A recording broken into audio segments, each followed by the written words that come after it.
উল্টে যাচ্ছে পৃথিবীর চুম্বক মেরু, সূর্য উঠবে পশ্চিমে। বিজ্ঞানের গবেষণার সাথে মিলে যাচ্ছে কি কিয়ামতের আলামত? যে কোনো সময় উল্টে যাবে পৃথিবীর চৌম্বক মেরু, আর মেরু উল্টে গেলে উল্টে যাবে দিকও। ফলে সূর্য উঠবে পশ্চিম দিকে। বেশ কয়েক বছর ধরেই এমন সংকেত দিয়ে আসছেন গবেষকরা। যদি সত্যি সত্যি পৃথিবীর চৌম্বক মেরু উল্টে যায় তাহলে কি হবে মানব জাতির? তো বিজ্ঞানের যে গবেষণা বা যে প্রশ্নটা ভাই করেছেন আসলে অত্যন্ত গুরুত্বপূর্ণ। আমরা এই তথ্যটা দেখেছি, এখন বর্তমান পৃথিবীর গবেষকদের গবেষণায় উঠে আসছে পৃথিবীর চৌম্বক মেরু এখন পাল্টে যাচ্ছে। সূর্য পূর্ব দিক থেকে না উঠে পশ্চিম দিক থেকে সূর্য উঠবে, এটা তারা বলছে। ঠিক কবে, কখন, কোথা থেকে, কিভাবে উঠবে এটা কিন্তু তারা নির্দিষ্ট করে নাই, কারণ এটা কিয়ামতের একটা এমন একটি বিষয় যেটা কিয়ামতের বড় আলামত, ছোট আলামত না। কিয়ামতের অনেকগুলো আলামত আছে। এই আলামতগুলোর ভিতরে বড় আলামত হচ্ছে সূর্য তার শিডিউল চেঞ্জ করে ফেলবে। পূর্ব দিকে না উঠে পশ্চিম দিকে যখন উঠবে, ওই মুহূর্তে যখন মানুষ তাওবা করবে, চিৎকার করে কাঁদবে, আল্লাহর কাছে যখন বেহুশ হয়ে যাবে, মানুষ যখন ছুটাছুটি শুরু করবে, চারদিকে যখন দৌড়াদৌড়ি শুরু হয়ে যাবে, কিয়ামতের এই বিভীষিকাময় পরিস্থিতি দেখে মানুষের চিৎকার আনাগোনা যখন বেড়ে যাবে, ওই মুহূর্তে আল্লাহ তাআলা কারো তওবা কবুল করবেন না। দুইটা সময়ে তওবা কবুল হবে না। এর মধ্যে একটা সময় হচ্ছে তখন সূর্য যখন পশ্চিম দিক থেকে উঠবে, মানুষ দেখা মাত্রই আল্লাহর কাছে তওবা করবে যে আল্লাহ, বড় ভুল হয়ে গেছে, বড় মুসিবতের মধ্যে পড়ে গেছি, এই তো মনে হয় কিয়ামত চলে আসতেছে। সেই মুহূর্তে যখন তাওবা করবে আল্লাহ পাক তখন তাওবা কবুল করবে না। তাইলে তাওবা কবুল করবে কখন? উত্তর হচ্ছে এখন। এখনই আপনি তাওবা করেন।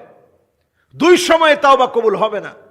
একটা হচ্ছে যখন গড়গড় গড়গড় করে আওয়াজ শুরু হবে, মানুষ যখন একেবারে মৃত্যুর সন্নিকটে, মালাকুল মউত চলে আসতেছে, ভয়ঙ্কর ভয়ঙ্কর দৃশ্যগুলো যখন দেখছে, চোখের সামনে যখন বিভীষিকাময় ভয়ঙ্কর সব দৃশ্যগুলা দেখে চোখ বড় হয়ে গেছে, ওই মুহূর্তে আলেম ওলামাকে ডেকে আনা হয় যে হুজুর একটু তওবা পড়ায় দেন। তখন আলেম ওলামা যায়, গিয়ে একটু তওবা পড়ায় যে ভাই একটু আপনি তওবা পড়েন, আপনি একটু কালেমা পড়েন। তখন ওই লোকের তো হুঁশ থাকে না। ওই অবস্থায় যদি কেউ তওবা করে, ওই তওবা আল্লাহর কাছে কবুল হয় না। আরেকটা সময়ের তওবা কবুল হয় না, ওই সময়টা হচ্ছে সূর্য যখন তার শিডিউল চেঞ্জ করে ফেলবে। সূর্য যখন পশ্চিম দিক থেকে উঠবে, মানুষ চিৎকার করে আল্লাহর কাছে তওবা করবে, আল্লাহ আপনি মাফ করে দেন, আল্লাহ আপনার কাছে ক্ষমা চাই। ওই সময়ের তওবা কবুল হবে না। এটা হচ্ছে কিয়ামতের বড় আলামত। এই আলামতগুলা কিভাবে ঘটবে? এই আলামতগুলা এমনভাবে ঘটবে যখন মালা থেকে, যখন পুঁতির মালা থেকে একটা যখন পুঁতি পড়ে যায়, পরের গুলা যেমন টাস টাস করে পড়তে থাকে, টাস টাস করে যেভাবে পড়তে থাকে, এই রকম একটার পরে একটা বড় আলামতগুলা সব পড়তে থাকবে, ফলতে থাকবে, মানুষের চোখের সামনে ঘটবে। এটা কাদের উপরে ঘটবে? কোন একজন ইমানদারের উপরে এই দৃশ্য ঘটবে না। ইমানদাররা ততক্ষণ থাকবে ঈসা আলাইহিস সালাতু ওয়াস সালামের সময়ে, যখন আল্লাহ রাব্বুল আলামিন পূর্ণরূপে বিজয় দিয়ে দিবেন। এরপরে একটা লম্বা সময় শুধু মুমিনরা থাকবে, ইমানদাররা থাকবে, কোনো কাফের পৃথিবীতে থাকবে না। ঠিক তখন যখন কিছু মুশরিক আবার নতুন করে শিরিক করবে, অন্যায় করা শুরু করবে, জালিয়াতি করা শুরু করবে। ঈসা আলাইহিস সালাতু ওয়াস সালামের পরের ঘটনা বলছি।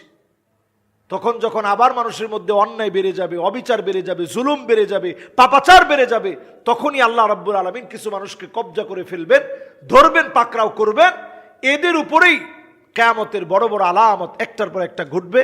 এই আলামতগুলো দেখে মানুষ চিৎকার করে কাঁদবে, মানুষ চিৎকার করে কাঁদবে, বেহুশের মতো হয়ে যাবে, মানুষ কুল কিনারা খুঁজে পাবে না। এটা হচ্ছে একেবারে শেষ সময়ের আলামতের কথা বলছি।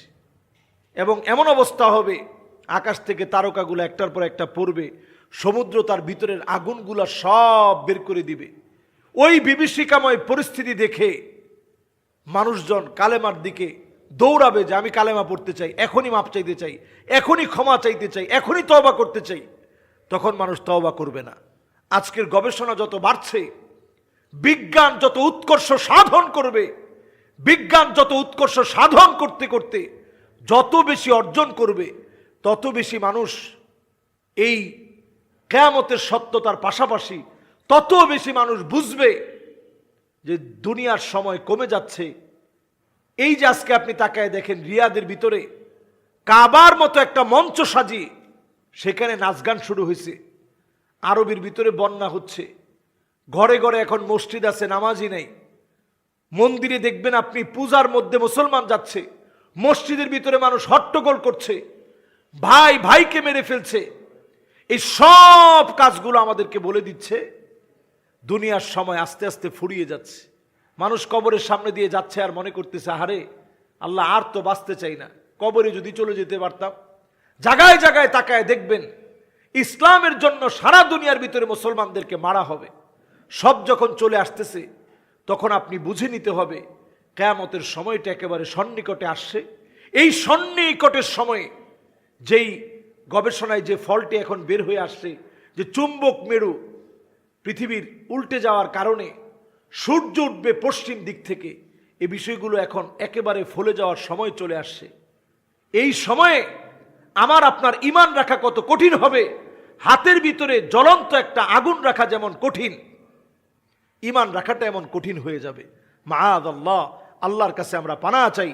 এই সময়ের মানুষের দামও আল্লাহর কাছে এত বেশি হবে। নবীজি বলছে 50 জনের সমান দাম।